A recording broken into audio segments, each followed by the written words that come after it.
Yeah, I'll be seeing that kind of shit, man. It's what it is. They use the TV to program us from a young age. You ever watch like a cartoon that you used to watch when you were little as an adult? That shit is wild shit. It's some wild shit. I mean, like I was with my nephew. We sitting there, we watching Pepe Le Pew, and I say to my nephew, I said, now pay attention to this guy because he's funny. I used to watch him when I was little. And then we watched Pepe Le Pew, and I'm old now. I'm looking like, good God, what kind of fucking rapist is this guy? Like, take it easy, Pepe. My nephew was sitting there cracking up. See, sometimes you gotta take the pussy like Pepe. Like, no.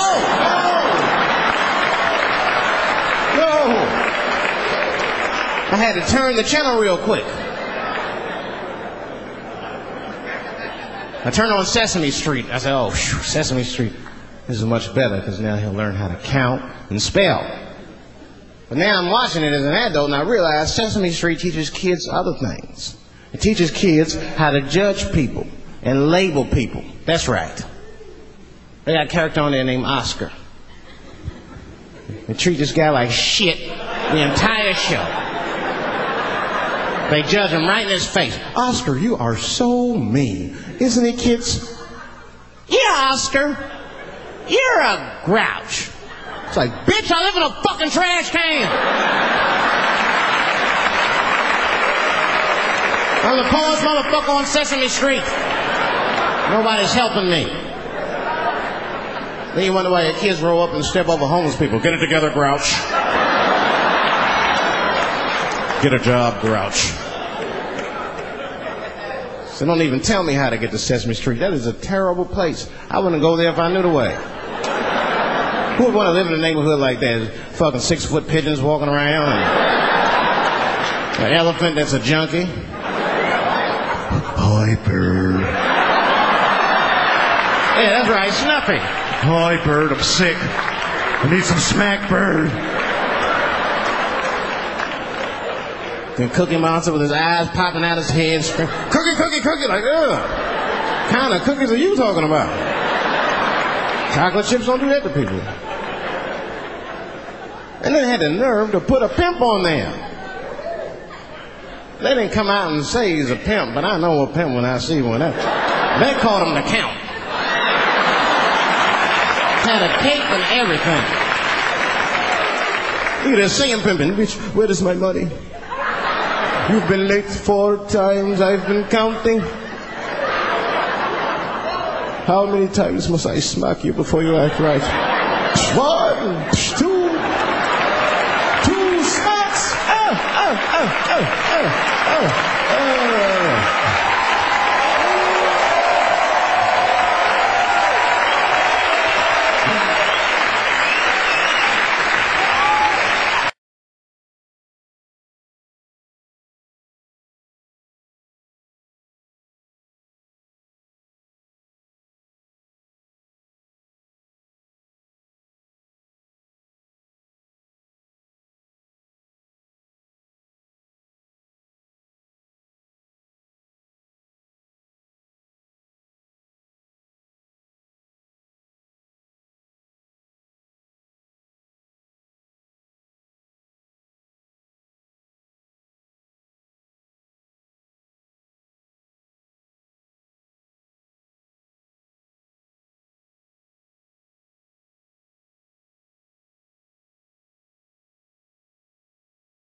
And her mom, Tiffany.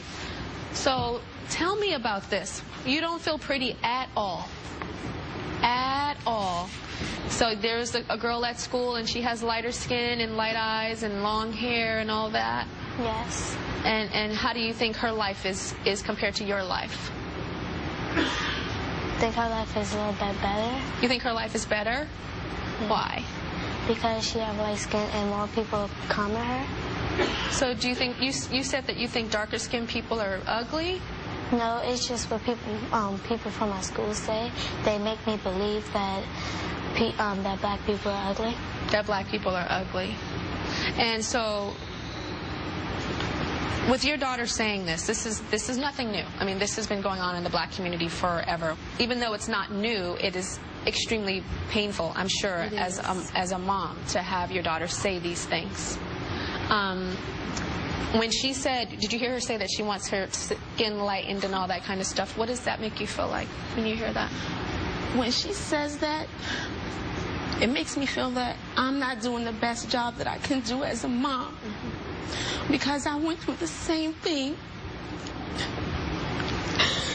I had so much self-hate.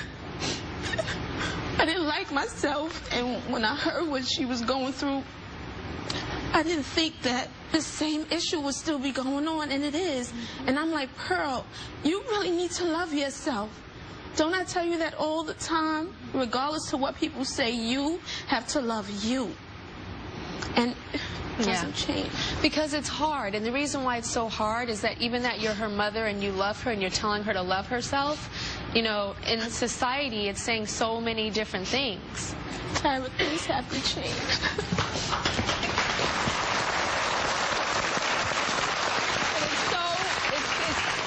It's such an issue, and it is my mission in life to expand what beautiful is for young girls. Because you are me, and you are so many young girls that grow up and don't see an image of themselves.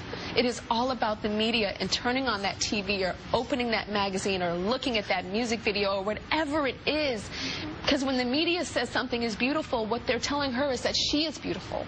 And that's why I've dedicated my life to expanding what beauty is for every single girl here, because beauty is not a cookie cutter. It is not just one stereotype. But if all we see is Beyonce and Rihanna and me and all that one type of beauty when it comes to the black community, it makes her say that she's not beautiful. I'm so happy that Michelle Obama is our First Lady and that she is a fashion icon and she is a beautiful woman, because it's going to make your daughter feel better about herself. You know, the Gabrielle Unions of the world, you know, that we need more of that. And we need more. There's a girl named Jessica White. She's a model. She has a Maybelline contract. But not enough people know that. One of my winners of America's Next Top Model, Tiana, has your skin color. Another girl by the name of Danielle has your skin color, and she won America's Next Top Model, but still the prevailing look is still the light-skinned, light-eyed girl.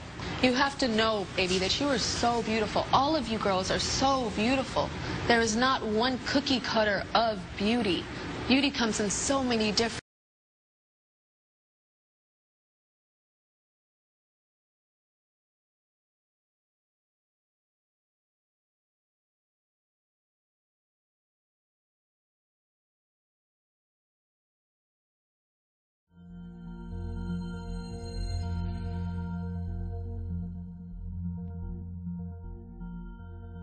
Sometimes people say to me, you've been talking about this for 40 years. Have things gotten any better? And actually, I have to say, really, they've gotten worse. Ads sell more than products. They sell values, they sell images, they sell concepts of love and sexuality, of success, and perhaps most important, of normalcy. To a great extent, they tell us who we are and who we should be. Well, what does advertising tell us about women? It tells us, as it always has, that what's most important is how we look. So the first thing the advertisers do is surround us with the image of ideal female beauty.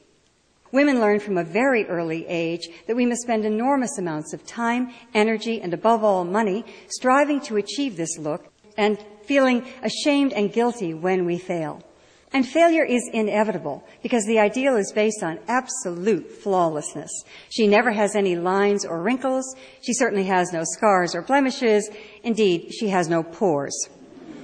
And the most important aspect of this flawlessness is that it cannot be achieved. No one looks like this, including her. And this is the truth. No one looks like this. The supermodel Cindy Crawford once said, "I wish I looked like Cindy Crawford." She doesn't. She couldn't, because this is a look that's been created for years through airbrushing and cosmetics, but these days it's done through the magic of computer retouching.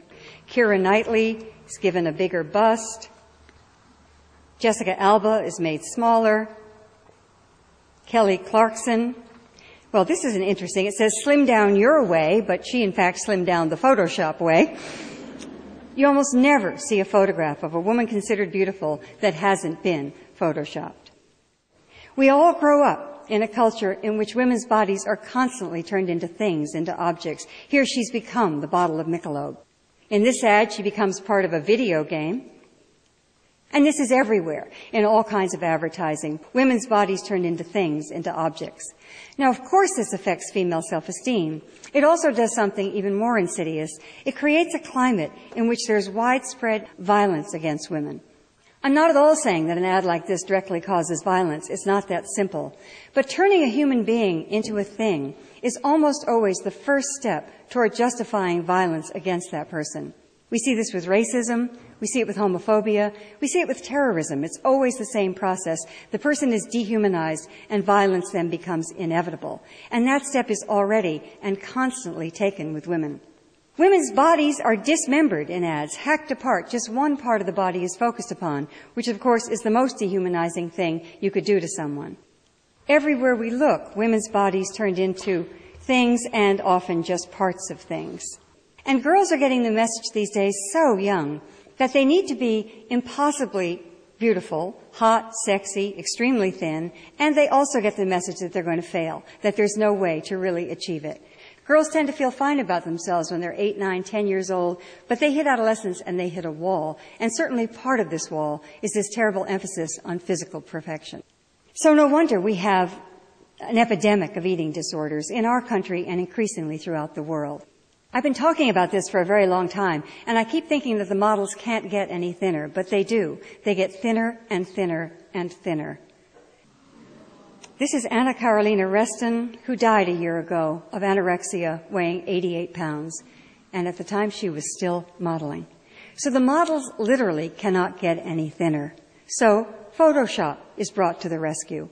There are exceptions, however. Kate Winslet has been outspoken about her refusal to allow Hollywood to dictate her weight.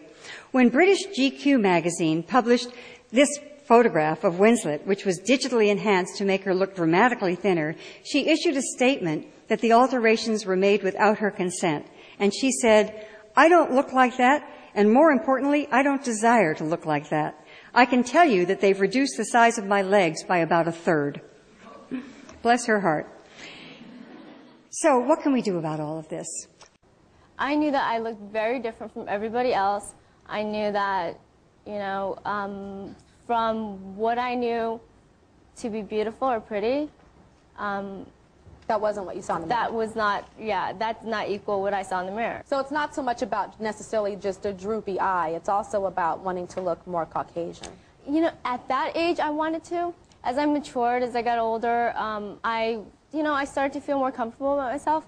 When I went in for surgery, and this is really important, I think, when people go in to have plastic surgery, I went in, I feel, for the right reasons, whereas if I had the same mentality I had when I was younger, it would have been absolutely for the wrong reasons. I don't believe you right now. I don't believe that you just said your eyes were droopy and that you were getting older. How old are you? 25. 25. Yeah. 25 years old. So you're saying you went to a surgeon because your eyes were droopy and you're getting so old, you're 25, and they're just the weight. Yeah. Well, I just think it's about being honest, Yeah. Like, I have a hair weave on my head. You have to understand, we're the same. I'm no different than you. This is not my natural hair. Do you understand? This is fake.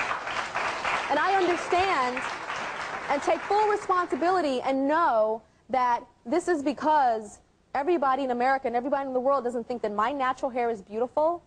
I'm not sure if I can sit here and actually my whole career, 14, 15 years of being a model, could have actually done that with my natural hair, and they say, oh, Tyra's a sexy Victoria's Secret. That just wouldn't happen. Right. And I know that. Right. And I own up to that. If you understand racism, white supremacy, anytime you are around a television, your radar has got to be up. Like, what are these images that they are flashing on the screen? Why do they want me? But yeah, why do they want me watching this? Why are there commercials promoting this television show? Why are my children watching that? I mean, that is like giving your children strychnine, setting them in front of that television under white supremacy, and they don't understand it, or you're not, keeping an eye to see if maybe they're missing something. I mean, man, you got to pay attention.